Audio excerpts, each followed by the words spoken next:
Կառավարությունը որոշեց նոր վարկ վերցնել 150 միլիոն եվրո։ Այս վերցվող վարկից անգամներով շատ գումար ծախսել են անիմաստ բաների վրա, ավելորդ ծախսեր են արել իմանալով, որ ավելի կարևոր ծրագրերի համար փող չի մնալու։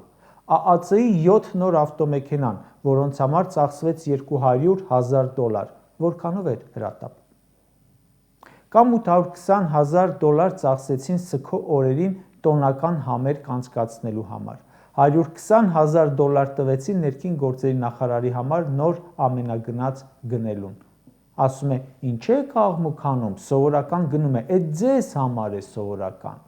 բայց $120,000 ավտոն հաստատ Հայաստանի Հանրապետության քաղաքացու համար սովորական չէ։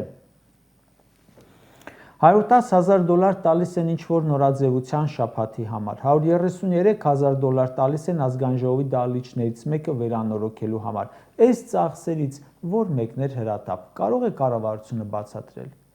Երկրում օրը մի քանի սպանություն է լինում, ներքին գործերի նախարարությունը կինոների ոստիկանության նման հասնում է ամենավերջում, ամենագնացը Արփինե Սարգսյանի ինչին էր պետք։ Եթե արդյունքներով գնահատեինք, պետք է էշով գնար գործի։ Հարկատուներն ասում են, մեր հաշվին միլիոններ եք տալիս մի նախարարի պատավատի համար, բայց նա որպես մեր անվտանգության պատասխանատու իր աշխատանքը չի կատարում։ Ոչ թե կատարում է վատ, կատարում է թերացումներով, այլ չի կատարում ընդհանրապես։ Նման լիքը անիմաստ ծախսեր են անում։ Սամվել Կարապետյանից հեծը խլում են ու արբիտրաժային դատարանում պետք է պաշտպանվեն։ Դրա համար պետական բյուջեից հատկացնում են $3.2 միլիոն։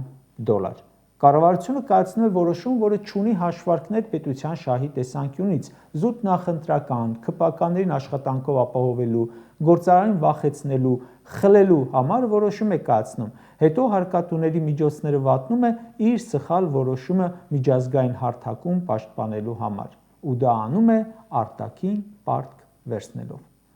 $600,000 կարգի տրամադրում են ինչ-որ երիտասարդական համաժողովի համար, $6 միլիոն